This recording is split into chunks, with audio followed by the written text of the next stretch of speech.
పార్లమెంట్లో కూడా Amaravati official map of ఇండియాలో లేకపోతే పార్లమెంట్లో కూడా ఎత్తేది జరిగింది. అది నేను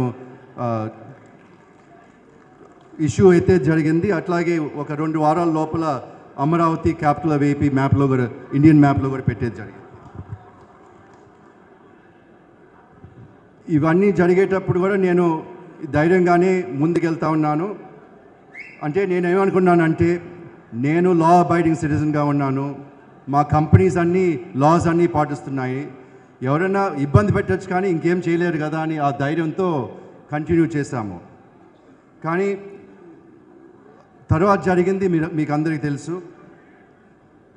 ఇప్పుడు ఒక బిజినెస్ స్టార్ట్ చేయాలన్నా రన్ చేయాలన్నా 70 అప్రూవల్స్ కావాలా, local government, state government and central government నుంచి 70 అప్రూవల్స్ కావాలా.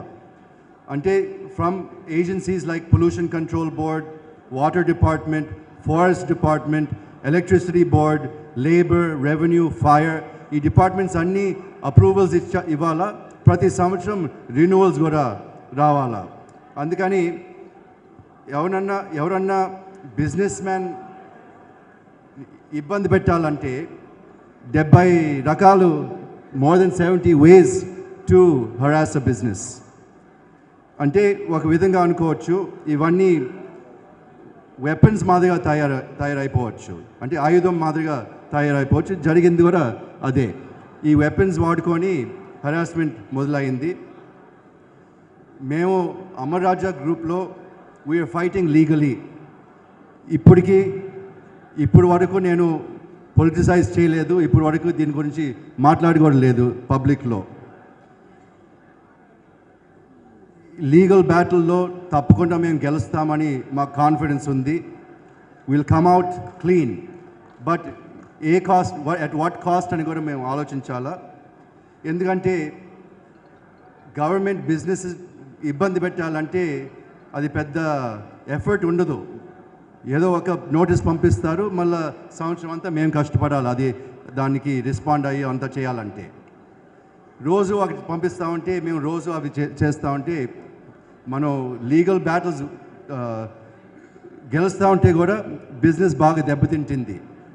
కాబట్టి ఎందుకంటే such is the control and influence that governments have over business. కానీ we did not compromise.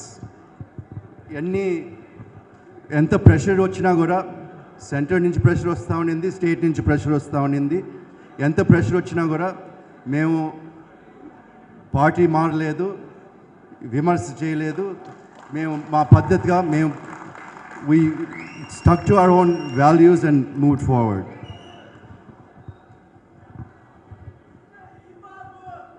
ఇంతకుముందే బిజినెస్ మ్యాన్ ఎందుకు పాలిటిక్స్లో ఉండాలని కొంచెం చెప్పేది జరిగింది. కానీ బిజినెస్ మ్యాన్ ఇప్పుడు నేను స్టాటిస్టిక్స్ కూడా చూశాను. ఈ లోక్సభలో 24% of the members are business men. It's one of the largest groups. So మనం పార్లమెంట్లో కానీ ఎంపీగా ఉండి సెంట్రల్ గవర్నమెంట్ క్రిటిసైజ్ చేసినా, స్టేట్ గవర్నమెంట్ క్రిటిసైజ్ చేసినా బిజినెస్ పైన ఇంపాక్ట్ ఉంటుంది. 24% of the MPs are business men అంటే 24% are living with that fear అని కూడా మనం అనుకోవచ్చు.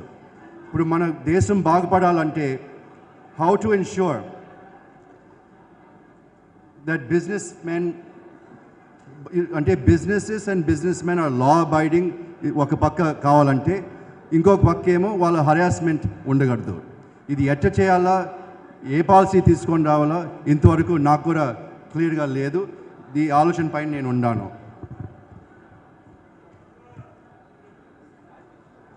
ఇప్పుడు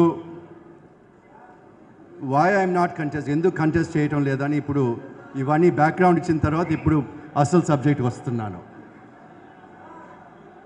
నేను పాలిటిక్స్లోకి వచ్చింది మాట్లాడేదానికి, మీకోసం ఢిల్లీలో మాట్లాడేదానికి, పోరాటం చేసేదానికి.